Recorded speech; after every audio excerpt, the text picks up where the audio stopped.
Welcome to the birthday party. Feel free at any time to avail yourself of the foodstuffs at the back or the concession, please. Meantime, sometime just before Christmas, it was announced that the Supremes would make their television debut on the Ed Sullivan Show, and for a while, time stopped.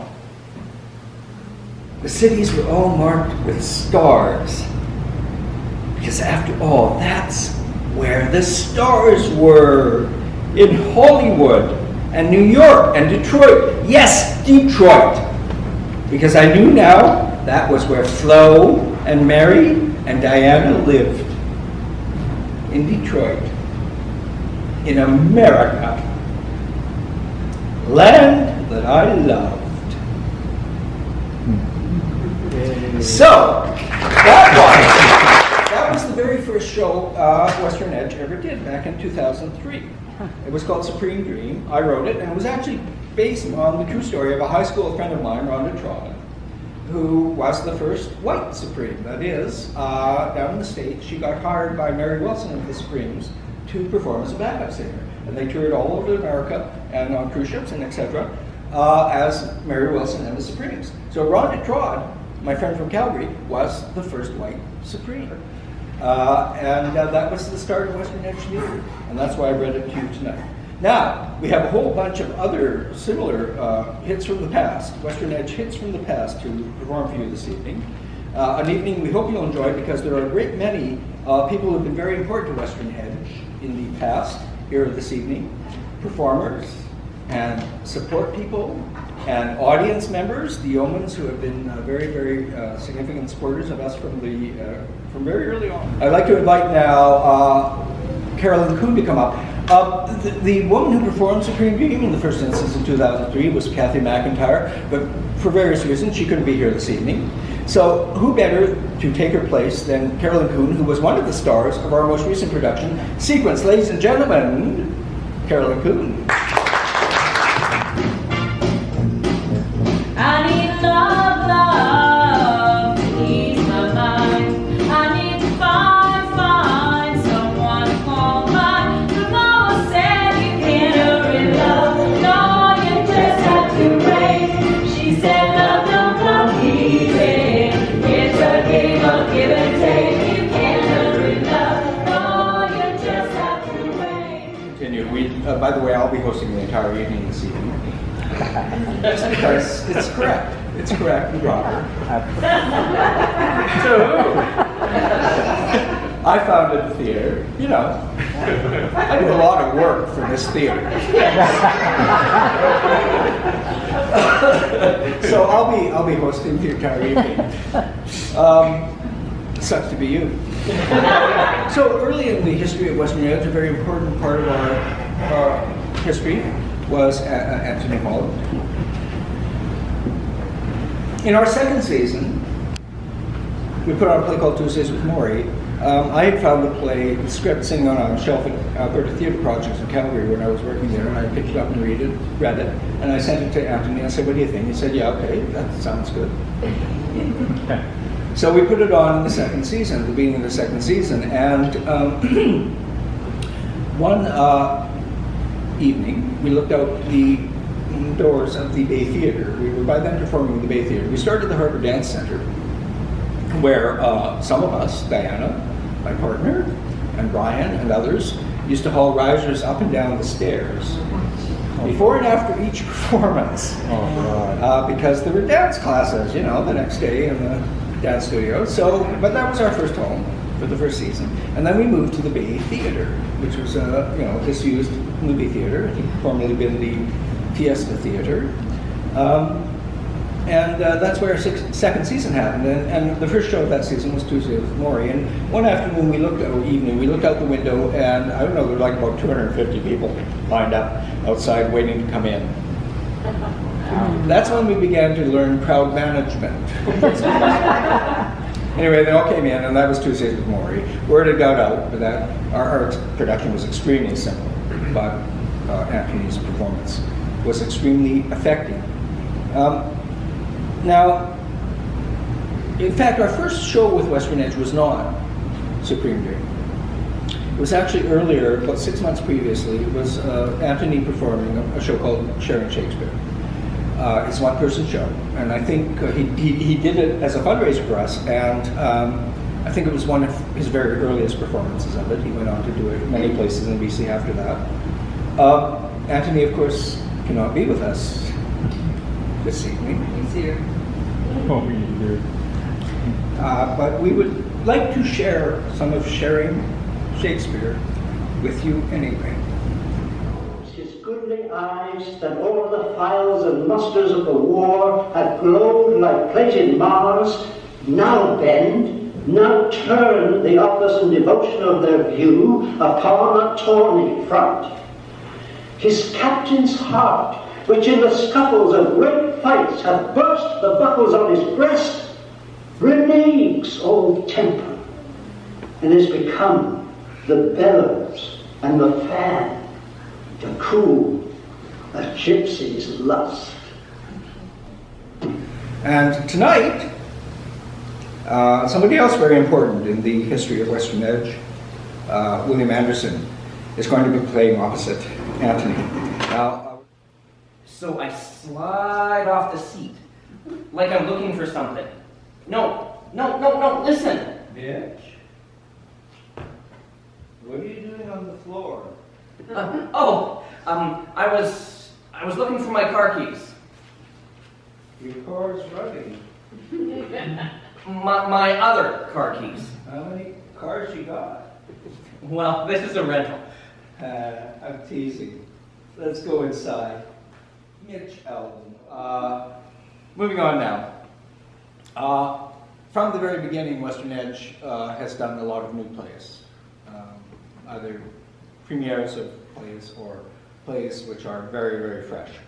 And one of those was a play called Talkerstown by the playwright and VIU professor, Nelson Gray.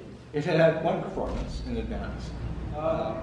Tonight we happen to have here Neil Gallagher, who was one of the actors in that original performance of Talkerstown in our... Anyway, Neil will be performing this play, which is set in a BC community where certain very dark things have happened. Ladies and gentlemen, playing the role of Harding, also known in the play as Hard On, Neil Gallagher. Woof! Arms, chest, legs outstretched, perfect 5-point, and tuck in neatly at the waist. Jackknifing the 190, straight as a plumb bob into the water, pierce it like a needle. Then up on the bank, hit the river, barking like a sea lion. Now it's your turn, Doctor. Big Mom sister, she's down there, waving and waving, egging you on. Come on, baby, come to mama. But then, oh! So, continuing now with my personal history of Western Edge Theatre, because basically, it's all about me. So I want to tell you a little story now, dating back to 1975. It doesn't really have anything to do with Western Edge Theatre. However, like certain theatrical gentlemen of a certain...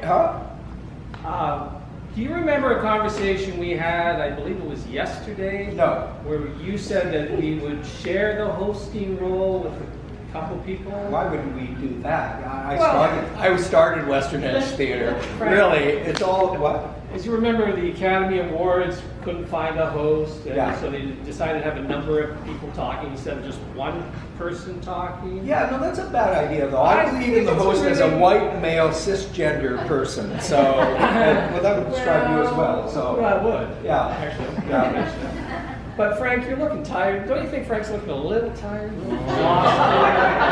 a little restless. Thank you. My name is Brian March. I'm the artistic director of. Thanks. Come back, Frank. Western Edge Theater, and proud to be. Our next piece is going back to the Bay Theater, one of our early shows there. It was our first one-woman non-musical show, if I'm correct. And it was performed by Nicole Busby, called Shakespeare's Will. And I just wanted to say something about the Bay Theater. Who remembers the Bay? Oh. Yes, good times. Good times in the beginning, and then the roof started leaking, and we had air quality issues, let's say, with some mold in some of the curtain materials. And I just remember a day that Frank showed up in the pouring rain, mind you. I happened to be at the theater. And Frank pulls up in his car and starts unloading, with my help and a couple others, 100 cinder blocks and a big roll of tarpaulin. And we hauled these up to the roof of the Bay Theater. Yeah, upstairs. You remember the story about hauling tables up in our very first show from down below? Well, it was recreated with cinder blocks. And we rolled out tarpaulin and put cinder blocks all over to hold them in place, hopefully to prevent the leaks. This was Frank's idea. And, well, needless to say, it didn't succeed. But the one thing I do remember, from the Bay Theater is that we would have the occasional person come to a show wearing a dust mask. Because the air quality was that bad, yet they wanted to see the show so badly, they would wear a dust mask to come and see it. In fact, I talked to a woman once and she said, yes, nothing's going to stop me from seeing a show here. And that's our dedicated audience, so we applaud them. Anyway, without any further ado, I'd like to bring Nicole up to do a scene from Shakespeare's Will, written by Vern Thiessen, a Canadian writer. And original production directed by Eliza Gardner. And with this, you blame me? With this, you punish me? With these words, you break it, our promise? With this, you rip into our vow? With this, you... No! No, no, no, no! I will not suffer this! I will not!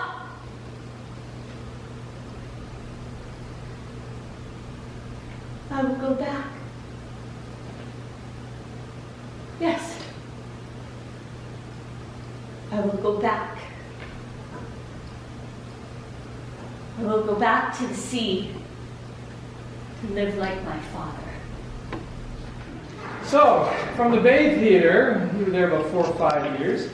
From the Bay Theater, we moved into the Caprice next door, which was a far better theater as far as construction is concerned.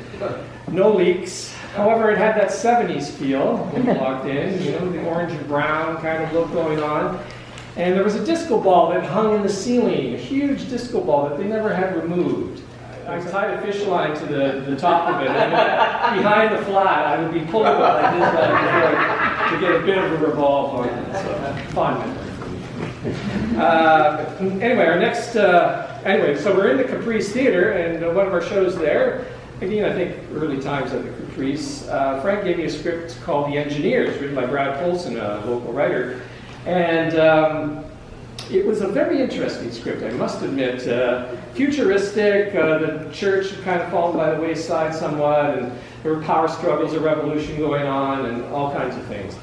And we played it as kind of a political thriller, actually.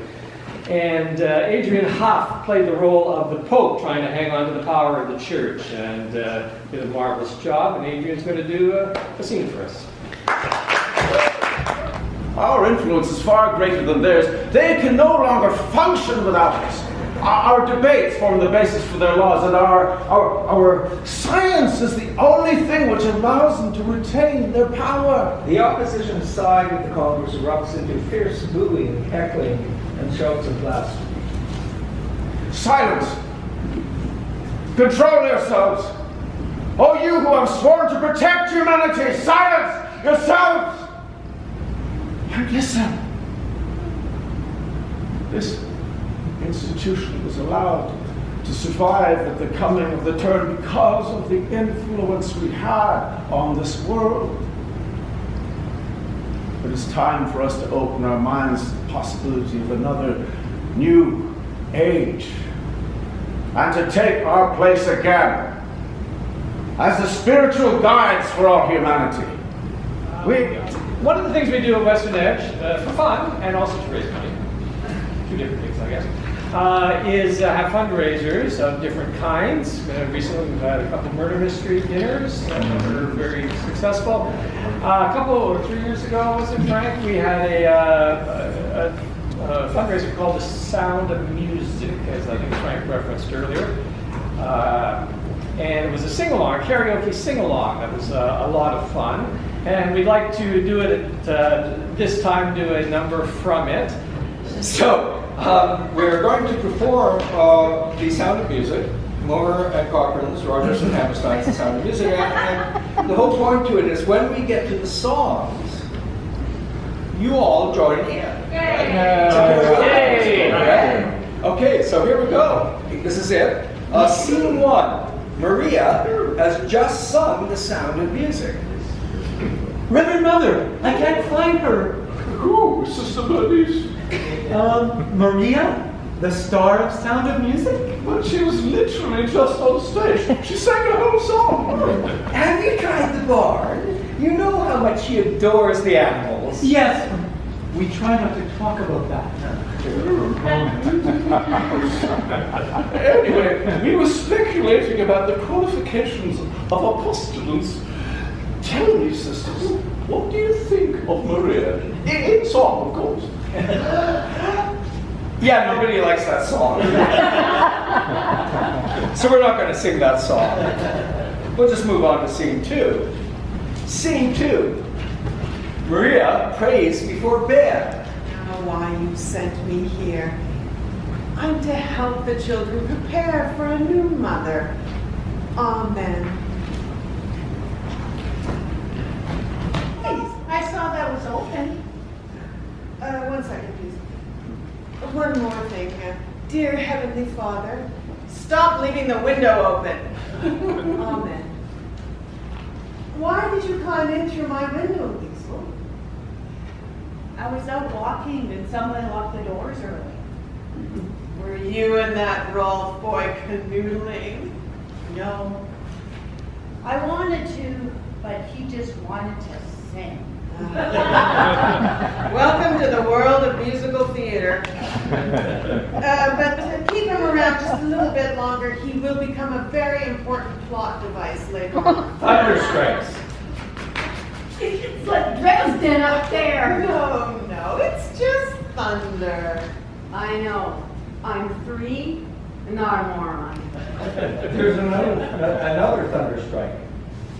It's like Dresden out there.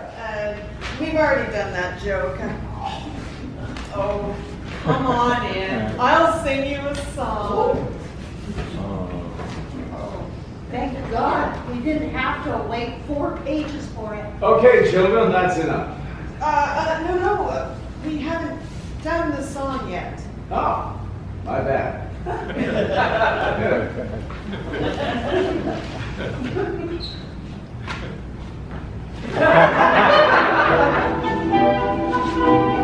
Raindrops on roses and whiskers on kittens, bright copper kettles and warm woolen mittens, brown paper packages tied up with strings.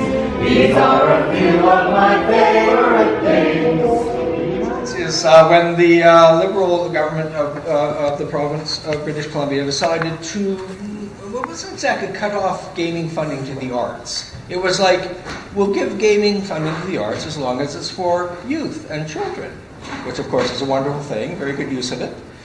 But it meant we couldn't have a season. And we didn't have a season. So instead, we launched a little campaign called the Dear Ron campaign, addressed at Ron Cantillon, the then MLA for our district. And what we're about to show is a video from the Dear Ron campaign. This is Dear Ron number 2. Right here. For this dear long letter, we are at the Millennium Entertainment Center, which is where my theater company puts on its productions. As you can see, it is an old movie theater that has been converted for use as a live performance space. But we aren't the only company that uses this venue. It's used for concerts and comedy nights and rehearsals by various groups, and the Millennium Conservatory of Music even comes in and puts on their musicals with their students in the summertime. So it's a happening place, Ron. I'd like to show you around. As you can see, we have here the recycling ready to go back to the depot because, frankly, Ron, we need the money. Okay, so we still had some sinking problems, but not long after that, gaming funding was restored to adult cultural organizations. I'm not saying it's because of that video, but because we sort of synced the whole province again, and the message got through. And now we move back to the Caprice Theatre about 10 years ago. I think most of these plays are about 10 years ago. And this one's very close to my heart because I actually wrote the play called Fireweed. And it's about a man walking a dog up a mountain to his final Brian, if I would interrupt you now, you're going to be telling us the history of every dog you have owned in the last 10 years. Because I know that you wrote this play because of your own first dog. It's very touching, but we're not ready for crying yet. Quite. Not quite. I would like to take over for you. Oh, just like that? It's my turn. Oh, just like Frank. Well, I am the president. Come on. Promise me, please.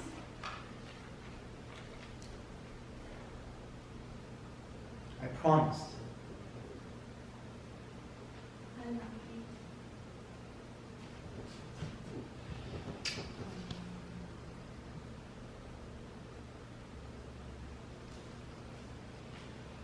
Thank you. Did I ever tell you a time we hiked to the top and she twisted her ankle? Insisted I carry her down. So I did. And when we got to the bottom, she made the quickest recovery you could ever imagine. Ran all the way to the car shouting, "Last one there has to do the dishes!" I never could say no with Carly. Another time, she insisted. Fun show. It was on opening night. Frank invited the actual dishwasher to come down. Yeah, That was really neat. The guy didn't know what to do. He turned it back where I'd understand. And through the whole show, we could hear the dishwasher, That's right. the machines upstairs washing dishes. Anyway, this is two of the workers. Shows about people who wash dishes in a restaurant. My character is Dressler. He is the head, the chief dishwasher, orders everybody around. Barry's playing Moss. The man who's been there forever and is on his last legs. This is not your coffee break. My father was a miserable fucking bastard. Beat me senseless on occasion. Oh, but a rousing chorus of My Hero from the Chocolate Soldier could always bring a tear to his eyes. Oh, look, toilet paper's on sale, and they say it's all bad news. Don't let go of the rope. What? Eh?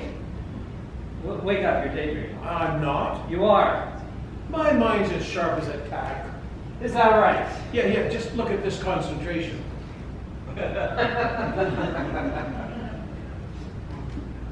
Moss! Eh? You dozed off there. No, I was contemplating. At this point, we're in HCT. Left the Caprice into HCT, and I think it was our first season here. Frank, for a couple shows, was doing classics. We did The Odd Couple at the Caprice, and in here, we did The Glass Menagerie by Tennessee Williams. And we're going to see just a bit of that, starring our own very famous person, Lorna McClellan, playing Amanda Wingfield. I won the cakewalk twice in Sunset Hill. I wore it to the governor's ball in Jackson. I wore it on Sundays for my gentleman callers. I had it on the day I met your father. I had malaria fever all that spring. Change of climate from West Tennessee to the Delta. Weakened my resistance. I had a little temperature all the time. Not enough to be serious, but just enough to leave me all giddy and excited. Mother said, stay home in bed. You've got fever, but I wouldn't. Invitations poured in from all over the Delta. I took quinine, and I kept going. Evenings, dances. Afternoons, long walks. Picnics. Oh, lovely that country in May. All lacy with dogwood and absolutely flooded with jungle. We've been extremely lucky to have Lorna in our community, both as an actor and also as a costume designer, a costume creator. Sometimes at Western Edge she's both. Sometimes she's gathering costumes. Sometimes she's actually designing and creating them. And she does that for like every theater in the community. And we have been extremely fortunate to have her talent, her skill in that way. What she means by the one at the back is that after the show is over, you are invited to take a picture. My friend and former student Jessie Zhang is here. She will take your picture with the costume from Hosanna. All right, finally, I want to tell you a little story about theater, one you already know. Things go wrong in theater. I call it the art of the human. Here's an example. The final act tonight was going to be Jonathan Hamilton and Brianna Weens doing a scene from Reasons to Be Pretty, which was a production, I was going to say 10 years ago, but it was about 3 years ago, actually. But Jonathan was on his bike this afternoon and did something to his collarbone. And he's on morphine this evening. He'll be going into surgery tomorrow. I don't think it's anything, really serious. But we wish Jonathan and Brianna well, but they could not be here this evening. So to bring this evening into sort of the more recent years of Western Edge Theatre, I'm going to read a little monologue from my play Running Fields, which was done here. And I would never do anything to jeopardize that. All I want is for you to graduate and go out into the world and become the most amazing freaking scientist ever. Greater than Einstein, greater than Madame Curie. And to take Anne, that's your daughter, by the hand, and to march out there and to run in fields. Now we end the evening, this fabulous birthday party, our 15th. We are going to have Josephine with a bang. Puts on another hat, and she is going to present us a song to end the evening. And please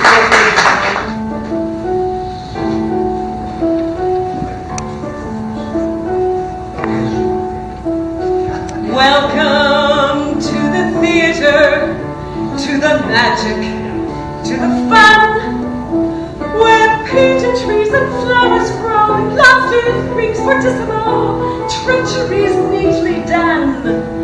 Now you've entered the asylum, this profession unique. Actors are children, playing hide and ego seek. So welcome, Western Edgers, to this business we call show. You're on your way to wealth and fame. Oh wait, maybe not. Unsheathe your claws, enjoy the game. Be a bitch, but they'll know your name. From Mill Bay to Qualicum Beach. Welcome to the theater. Welcome to the theater.